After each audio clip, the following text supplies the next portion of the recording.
अस्सलाम वालेकुम, this is doctor Kiran Amin from Hash Clinics. आज का हमारा टॉपिक है एक्नी पिंपल्स। इसमें हम जानेंगे कि एक्नी क्यों होती है, व्हाट इज़ द कॉज, फिर हमारे पास क्या क्या ट्रीटमेंट ऑप्शंस हैं और क्या क्या प्रिकॉशंस हैं जो हम ले सकते हैं to prevent yourself from acne. So चलते हैं आगे वीडियो में और जानते हैं सब। सो अब हम डिस्कस करेंगे पिंपल्स एक्नी इंटरचेंजेबली यूज़ होती है, ये है क्या। एक्नी और पिंपल्स बहुत ही कॉमनली यूज़ होता है और कुछ लोग ये भी समझते हैं कि एक्नी अलग चीज़ है, पिंपल्स अलग चीज़ है। लेकिन मैं ये बताती चलूँ कि एक्नी और पिंपल्स एक ही चीज़ है। एक्नी एक ब्रॉड स्पेक्ट्रम वर्ड है जो इस्तेमाल किया जाता है डिफरेंट टाइप्स ऑफ एक्नी के लिए। अब हम बात करेंगे एक्नी के डिफरेंट टाइप्स की।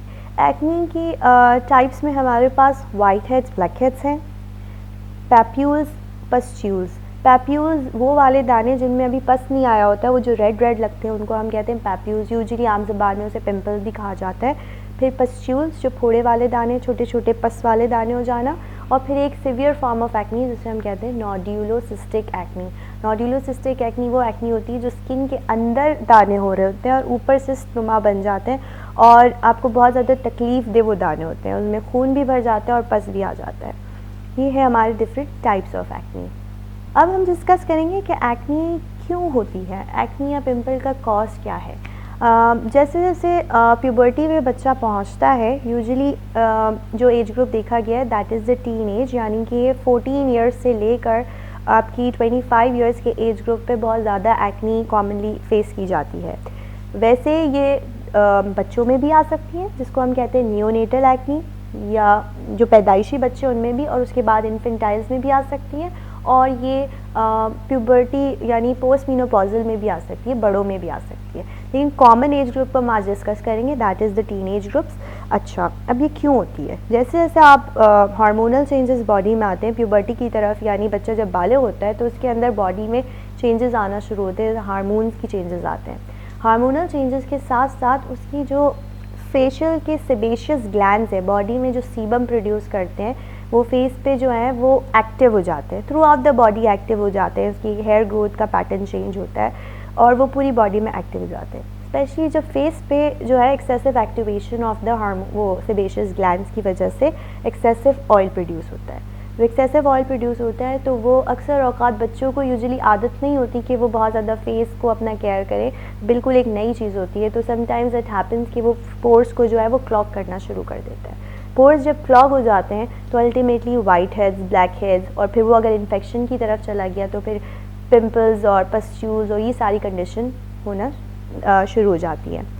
इसका एक स्पेसिफिक बैक्टीरिया है जो स्किन की कंडीशन एक्नी कॉज कर रहा होता है, that is the propionibacterium acnes. Propionibacterium acnes जो है वो नॉर्मली भी स्किन पे प्रेजेंट होता है, लेकिन जो एक्नी वाली कंडीशन होती है उसमें वो इन्फेक्शन का कॉज होता है। एक्नी यूजुअली गर्ल्स में देखी जाती है। इसमें बहुत ज़्यादा एक इम्पॉर्टेंट इशू है जो मैं इसमें ज़रूर हाईलाइट करूँगी, that is the polycystic ovarian syndrome, जिसको आम ज़बान में पीकॉस के नाम से जाना जाता है।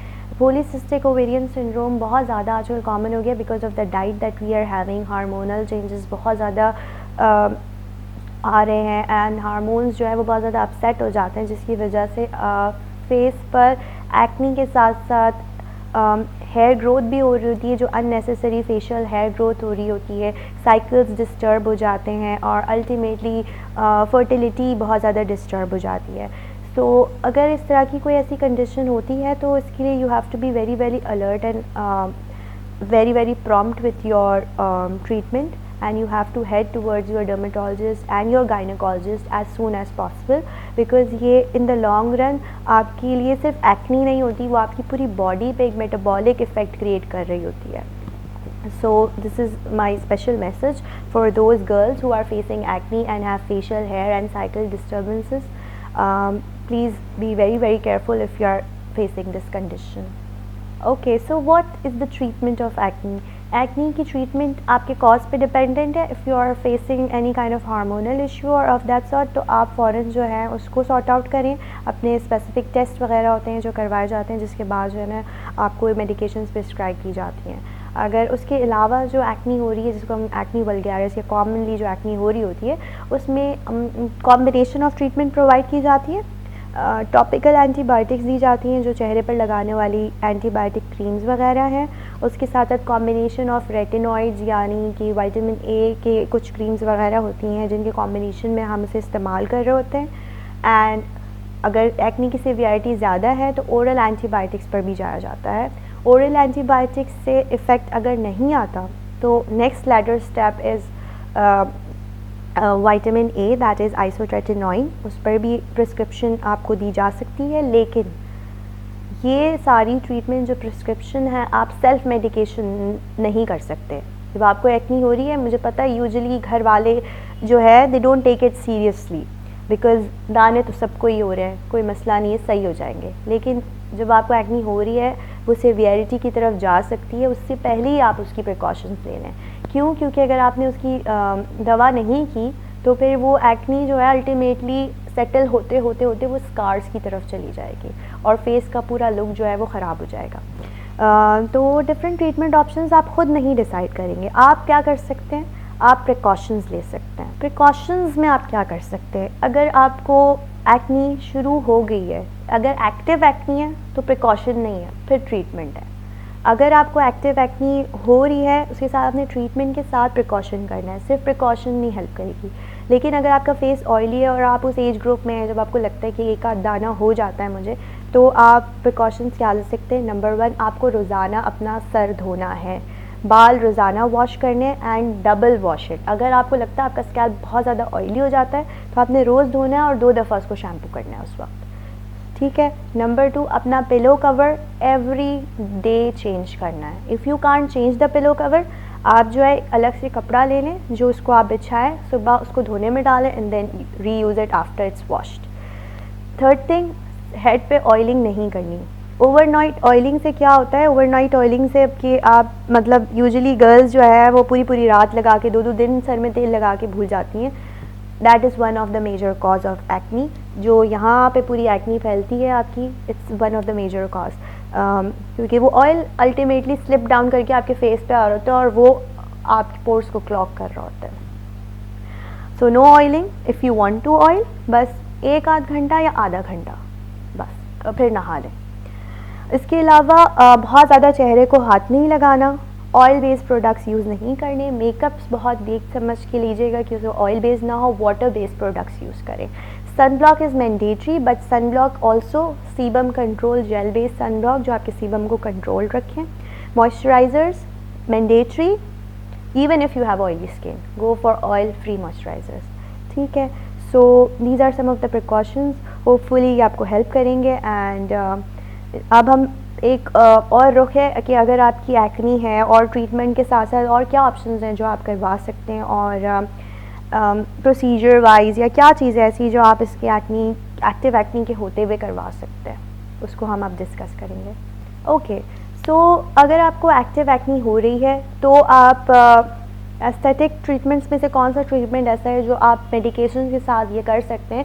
तो वो है केमिकल पील। हमारे पास एक स्पेशल केमिकल पील होता है जो हम सिर्फ एक्नी पेशेंट्स में यूज़ करते हैं एंड इट वर्क्स अमेजिंग, क्योंकि वो आपकी स्किन को एक्सफोलिएट करते हैं। एक्सफोलिएशन के बाद आपका जो है वो एक्नी का इफ़ेक्ट जो है वो कम हो जाता है। If you don't have active acne, आपका फेस जो है इट इज़ एक्नी प्रोन और आप चाहते हैं कि आपकी एक्नी ना हो और आपका फेस जो है वो क्लीन और ऑयल फ्री नज़र आए, तो उसके लिए हमारे पास बहुत सारे ऑप्शंस हैं जिसमें हमारे पास माइक्रो नीडलिंग आप करवा सकते हैं। We have special serums that control the balance of your face.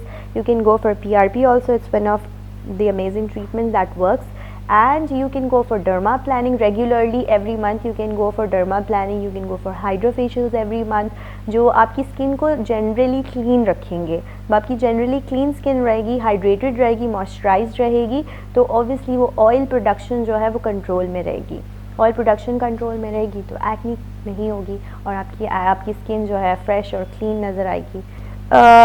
एक पब्लिक सर्विस मैसेज मैं आप लोगों को ज़रूर कन्वे करना चाहती हूँ दैट प्लीज़ प्लीज़ प्लीज़ ये जो लोकल फार्मेसी से जाके आप लोग 1-2 ट्यूब्स ले लेते हो और फिर उसे लगाए जाते शुरू में तो बहुत चेहरा साफ़ सुथरा हो जाता है, एकदम से पिंपल्स आ जाते हैं। प्लीज़ खुदारा उसे इस्तेमाल ना करें, they are not safe. Local whitening products वगैरह जो आपको आम दुकानों पे मिल रहे होते हैं, they are not safe. Please stop using them because ये भी बहुत बड़ा कॉज है एक्नी का, और ये फिर ऐसी एक्नी करते हैं जिसको ट्रीट करना बहुत मुश्किल हो जाता है. So thank you.